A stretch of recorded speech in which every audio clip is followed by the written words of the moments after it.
Merci Madame la Présidente.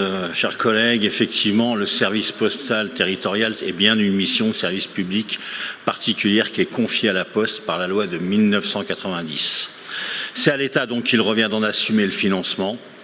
Une fois de plus, vous tournez vers le département au lieu d'interroger l'État et vos propres positions nationales. Une fois de plus, vous étonnez ici de la baisse des services publics alors que vous soutenez au niveau national la baisse des impôts pour les plus riches au détriment de ces mêmes services publics.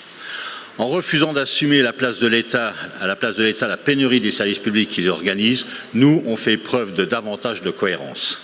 Nous sommes attachés à la présence postale en Meurthe-et-Moselle et défendons systématiquement la présence des services publics sur l'ensemble de notre territoire. La motion qui a été déposée pour le service public de l'éducation au cours de cette session en a une nouvelle démonstration. Notre réseau dense de maisons du département, de maisons départementales de solidarité et des points d'accueil témoignent de notre volonté d'être présents systématiquement et physiquement et humainement au plus près de nos habitants et des acteurs locaux.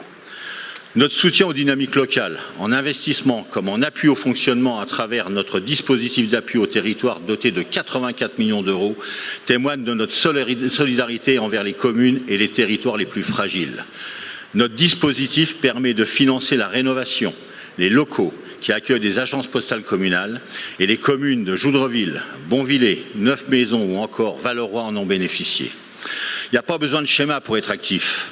En tant que président de la commission départementale de la présence postale territoriale, je peux également vous assurer qu'avec l'ensemble des élus locaux qui la composent, nous veillons collectivement, avec nos collègues, que ce soit Anthony, Christopher et Valérie, à construire avec le groupe La Poste les solutions les plus adaptées et les plus partagées.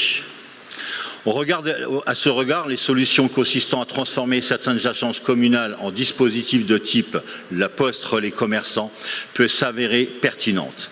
Elle permet aux usagers d'accéder aux services postaux sur des amplitudes horaires beaucoup plus étendues, tout en contribuant au soutien et à la dynamisation du commerce de proximité en milieu rural.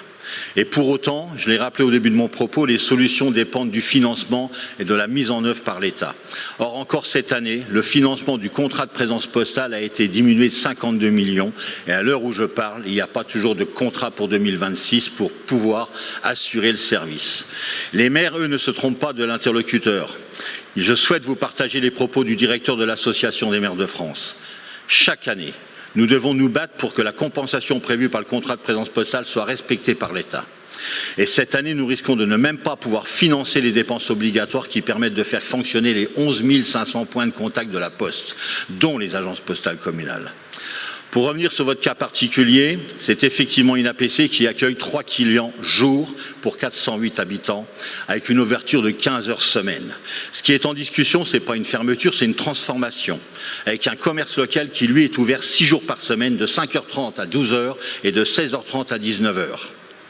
C'est ce nouveau service public qui devrait améliorer la fréquentation de ce commerce et le potentiel de chiffre d'affaires qui renforce l'attractivité des commerces en milieu rural dont vous parlez souvent.